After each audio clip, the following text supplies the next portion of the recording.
केंद्रीय गृह मंत्री अमित शाह के झारखंड में बांग्लादेशियों को लेकर दिए बयान पर बांग्लादेश के विदेश मंत्रालय ने सख्त आपत्ति जताई है। बांग्लादेश के विदेश मंत्रालय ने 23 सितंबर की रात बयान जारी कर कहा, झारखंड में भारत के गृह मंत्री अमित शाह ने बांग्लादेश के नागरिकों को लेकर जो दुर्भाग्यपूर्ण बयान दिया, उसका हम सख्त विरोध करते हैं। बांग्लादेश के विदेश मंत्रालय ने ढाका में भारत के उप उच्चायुक्त को बुलाकर इस बारे में विरोध पत्र भी दिया। शाह के बयान पर बांग्लादेश के विदेश मंत्रालय ने गहरी आपत्ति और खासी नाराजगी जाहिर की है। बांग्लादेश के विदेश मंत्रालय ने कहा, भारत सरकार अपने नेताओं को ऐसे आपत्तिजनक और अस्वीकार्य बयान देने से बचने के लिए कहे। इस साल के आखिर में झारखंड में विधानसभा चुनाव होने हैं। 20 सितंबर को झारखंड में एक चुनावी रैली के दौरान अमित शाह ने कहा था, एक बार झारखंड सरकार बदल दीजिए। मैं आपको वादा करता हूं कि रोहिंग्या और बांग्लादेशी घुसपैठियों को चुन चुन कर झारखंड के बाहर भेजने का काम भारतीय जनता पार्टी करेगी। ये हमारी सभ्यता को नष्ट कर रहे हैं, हमारी संपत्ति को हड़प रहे हैं।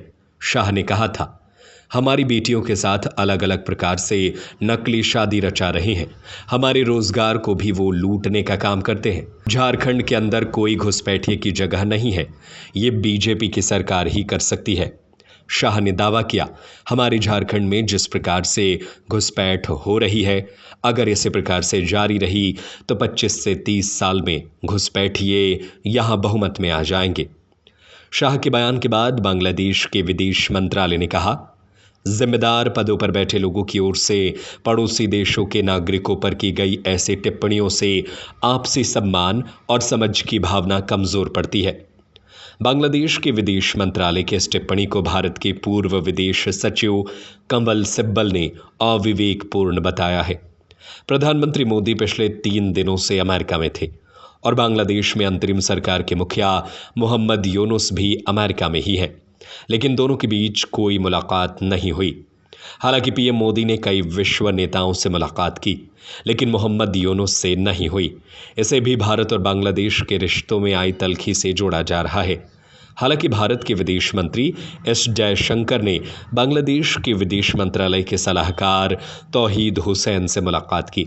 भारत में पाकिस्तान से उच्चायुक्त रहे अब्दुल बासित ने दावा किया है कि पीएम मोदी ने मोहम्मद यूनुस से मिलने से इनकार कर दिया और यह बांग्लादेश के लोगों का अपमान है। बांग्लादेश और भारत के संबंधों में बीते कुछ वक्त में बदलाव देखने को मिले। 5 अगस्त को शेख हसीना को बांग्लादेश की सत्ता छोड़कर भारत आना पड़ा था। इसके बाद बांग्लादेश में मोहम्मद यूनुस की अगुवाई में अंतरिम सरकार बनी। खालिदा जिया के नेतृत्व वाली बांग्लादेश नेशनलिस्ट पार्टी यानी बीएनपी का असर भी तुलनात्मक तौर पर बढ़ना शुरू हुआ। शेख हसीना की छवि भारत समर्थक की रही है, मगर बीएनपी का रुख भारत विरोधी माना जाता रहा है। ऐसे में हाल ही में बांग्लादेश में भारत के उच्चायुक्त प्रणय वर्मा ने बीएनपी नेताओं से मुलाकात की थी। शेख हसीना सरकार गिरने के बाद बीएनपी नेताओं से भारतीय राजनयिकों की ये पहली मुलाकात है। बीएनपी नेता फखरुल इस्लाम आलमगीर ने भारतीय अधिकारियों से मुलाकात के बाद कहा था, भारत बीएनपी के साथ संबंधों को लेकर सकारात्मक नजरिया अपनाना चाहता है। भारत चाहता है कि भारतीय राजनीतिक दलों के साथ बीएनपी के रिश्ते मजबूत हो। भारत ने कहा कि वो बांग्लादेश से रिश्ते मजबूत करना चाहते हैं, खासकर यहाँ हुए बड़े राजनीतिक फेरबदल के संदर्भ में। सितंबर महीने की शुरुआत में कई भारतीय अधिकारी बांग्लादेश के अंतरिम सरकार के सदस्यों से मिल चुके हैं। इन मुलाकातों के जरिए भारत ने ये संदेश देने की कोशिश की है कि वो चुनाव में अहम भूमिका निभाने वाले राजनीतिक दलों के साथ बातचीत के लिए इच्छुक है। कुछ वक्त पहले आलमगीर ने कहा था कि जनवरी 2024 चुनाव से पहले बीएनपी ने भारत से कई बार संपर्क करने की कोशिश की थी, मगर भारत ने कोई जवाब नहीं दिया था। इन चुनावों का बीएनपी ने बहिष्कार किया था, मगर अब हालात बदल चुके हैं और भारत से रिश्ते को मजबूत करने की संभावना भी नजर आ रही है।